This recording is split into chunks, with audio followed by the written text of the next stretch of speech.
ছাদ বাগানে সবাইকে স্বাগতম। তো বন্ধুরা, আজকে আমরা জানবো যে এই ওয়ান্ডারিং জিউকে সারা বছর ভালো কিভাবে রাখা যায়।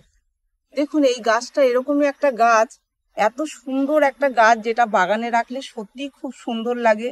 এছাড়া এই গাছগুলোকে যদি বারান্দা ব্যালকনিতে হ্যাঙ্গিং করে ঝুলিয়ে দেওয়া হয় তাহলেও কিন্তু আরো সুন্দর লাগে এই গাছগুলোকে দেখতে। তবে এই গাছগুলোর পরিচর্যার কথা বলবো, পরিচর্যা কিন্তু খুবই কম করতে হয়, খুব সামান্য যত্নতেই কিন্তু এই গাছটা সারা বছর আমরা বাড়িতে রাখতে পারি। মানে বছরের পর বছর ধরেই কিন্তু এই গাছগুলোকে আমরা বাড়িতে রাখতে পারি। এই গাছ কখনোই নষ্ট হয়ে যায় না, একবার যদি বাড়িতে এনে বসানো হয় তাহলে সারা বছর এইভাবেই আমাদের সাথে থেকে যায়। তো এত সুন্দর এই গাছকে আমরা সারা বছর ভালো রাখবো কিভাবে? দেখুন, প্রথমে বললাম যে এই গাছের কোনো রকম সেরকম কিন্তু পরিচর্যা করতে হয় না। তবে দেখা যায় যে একই পটে আমরা যদি 1 বছর 1.5 বছর কি 2 বছর ধরে রেখে দিয়েছি, সেই ক্ষেত্রে গাছ একটু খারাপ হতে থাকে। তখন আমাদের কি করতে হবে? কাটিং থেকে নতুন নতুন চারা গাছ তৈরি করে নিতে হবে। খুব সহজেই কাটিং থেকে চারা তৈরি হয়ে যায়। যে কোনো টবে যদি বসান, হ্যাঙ্গিং বাস্কেটে বসান, যেখানেই বসান না কেন, শুধু কাটিং কেটে আপনারা বসিয়ে দেবেন আর দেখবেন 15 দিনের মধ্যেই কিন্তু বেশ নতুন নতুন আরো ডালপালা ছেড়ে যাচ্ছে। মানে খুব তাড়াতাড়ি তো শিকড় বের করেই দেয়, এছাড়া খুব তাড়াতাড়ি গ্রো করে এই গাছ। সব সময় কাটিং কাটা যায় এমন নয় যে এই সময় কাটতে হবে ওই সময় কাটতে হবে না, এরকমটা নয়। আপনারা শীত বর্ষা গরম যখনই পারবেন তখনই কাটিং কেটে এই গাছকে বসাতে পারবেন। এই গাছের নার্সারি থেকে যদি নিয়ে এসে বসান কিংবা কাটিং যদি বসান, এই গাছের মাটি এরকম ভাবে তৈরি করবেন, 2 ভাগ মাটির সাথে অর্ধেক ভাগ বালি আর অর্ধেক ভাগ জৈব সার মিশিয়ে গাছকে বসাবেন।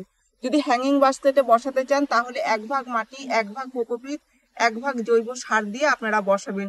অল্প পরিমাণে বালি মিশাবেন, দিয়ে আপনারা বসাবেন যদি হ্যাঙ্গিং এ যদি ঝুলাতে চান। তো এইভাবে মাটি তৈরি করে আপনারা গাছ বসাবেন, দেখবেন কত সুন্দর হয়ে যাচ্ছে। দেখুন, এটা আমার একটা হ্যাঙ্গিং বাস্কেটে রয়েছে, গ্রিল হ্যাঙ্গিং। তো এটা কিন্তু সুন্দরভাবে রয়েছে। তো শীতকালে আপনারা এই গাছকে রোদ্দুরে রাখতে পারেন, তবে গরমকালে কখনোই দুপুরে রোদ্দুরে রাখবেন না। দুপুরের কড়া রোদ্দুর থেকে এই গাছকে সরিয়ে রাখবেন। এই গাছ জলের স্প্রে খুব পছন্দ করে, তাই মাঝে মাঝেই জলের স্প্রে করে দেবেন এই গাছের উপরে। আর বর্ষার সময়ও গাছের খুব সুন্দর গ্রোথ হয়। এখন যে শীতকাল, তবুও দেখুন কত সুন্দর এর গ্রোথ হয়েছে, মানে সারা বছরই গ্রো করে। দেখুন, এটা একটা কন্টেনারে আমি বসিয়ে রেখেছিলাম আর কত সুন্দর কিন্তু গ্রো করেছে। 2-3টা কাটিং আমি এখানে বসিয়েছিলাম আর দেখুন কত সুন্দরভাবে গ্রো করছে। এই দেখুন, একটি কাটিং এর থেকে এইভাবে কিন্তু ডালপালা বের হয়ে হয়ে এরকম ভর্তি হয়ে যায় খুব সহজেই।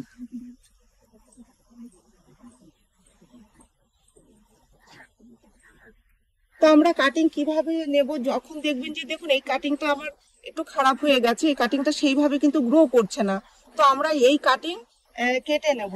কারণ যখনই দেখবেন যে গ্রো করছে না, একটু খারাপ হয়ে গেছে, তখন কি করবেন? কেটে নেবেন। এইভাবে কেটে তারপরে এই কাটিং গুলো,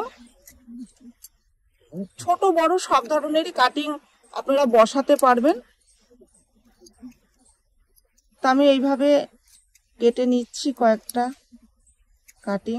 এবার এই যে গাছের যে স্টিকটা, এইটাকে বসিয়ে দিলেও কিন্তু হয়ে যাবে, কারণ এর থেকে শিকড় বের হবে আর এই গোড়া থেকে কিন্তু এরকম এই যে জয়েন্ট গুলো যে দেখা যাচ্ছে, এইগুলোর থেকেই কিন্তু আবার নতুন নতুন সমস্ত ডালপালা বের হবে। তো এটাকে আমি পরে বসিয়ে দেব। তো দেখুন, আমি যেইভাবে মাটির মিশ্রণের কথাটা বলেছি সেইভাবেই এখানে তৈরি করা আছে।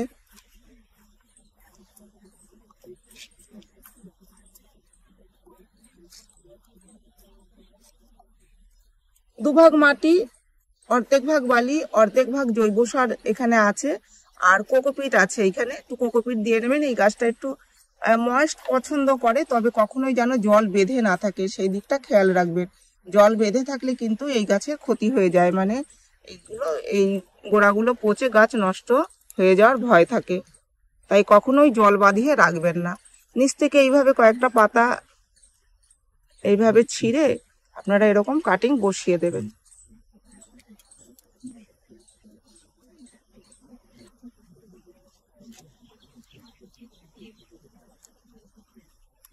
এবার এতে জল দিয়ে দিচ্ছি।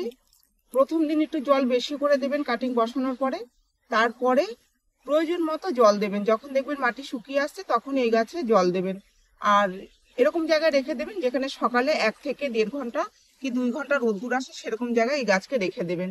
একদম ছায়াযুক্ত স্থানে রাখবেন না। অনেক সময় দেখা যায় যে ছায়াযুক্ত স্থানে রাখলে মানে অতিরিক্ত জল যেহেতু আমরা প্রথম দিন দিয়ে থাকি, তো সেই কারণেও কিন্তু গোড়া পচে যাওয়ার ভয় থাকে। অনেকেই কমেন্ট করে জানান যে দিদি এই গাছের কাটিং থেকে করতে পারছি না, এই গাছ করতে পারছি না, পচে যাচ্ছে, গলে যাচ্ছে।